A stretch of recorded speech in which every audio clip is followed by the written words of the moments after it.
ఆస్ట్రేలియాతో జరుగుతున్న టీ20 సిరీస్లో టీమిండియా మరో ఘన విజయాన్ని సాధించింది. క్వీన్స్లాండ్లో ఆడిన 4వ మ్యాచ్లో సూర్యకుమార్ యాదవ్ నాయకత్వంలోని భారత్ ఆస్ట్రేలియాను 48 పరుగుల తేడాతో ఓడించి సిరీస్లో 2-1 ఆధిక్యంలోకి దూసుకెళ్లింది. టాస్ గెలిచిన భారత్ ముందుగా బ్యాటింగ్ ఎంచుకుంది. ఆరంభంలో కొంచెం జాగ్రత్తగా ఆడినా ఆ తర్వాత వేగం పెంచింది. Top order batsman Shubman Gill అద్భుత ఫామ్లో ఉండి చక్కటి షాట్లతో ఆకట్టుకున్నాడు.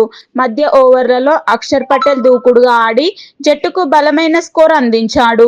వీరిద్దరి ఇన్నింగ్స్తో భారత్ 20 ఓవర్లలో 8 వికెట్లు కోల్పోయి 167 పరుగులు చేసింది. చివరి ఓవర్లలో వచ్చిన బౌండరీలు జట్టుకు అదనపు ఊపిరి ఇచ్చాయి. 168 పరుగుల లక్ష్యంతో బరిలోకి దిగిన ఆస్ట్రేలియా ప్రారంభం నుంచే ఒత్తిడిలో పడింది. భారత బౌలర్లు క్రమం తప్పకుండా వికెట్లు పడగొట్టారు. టాప్ ఆర్డర్ బ్యాట్స్మెన్లు రాణించలేకపోవడంతో మిడిల్ ఆర్డర్ కూడా కుప్పకూలింది. చివరికి ఆస్ట్రేలియా 18.2 ఓవర్లలో 119 పరుగులకే ఆలౌట్ అయ్యింది.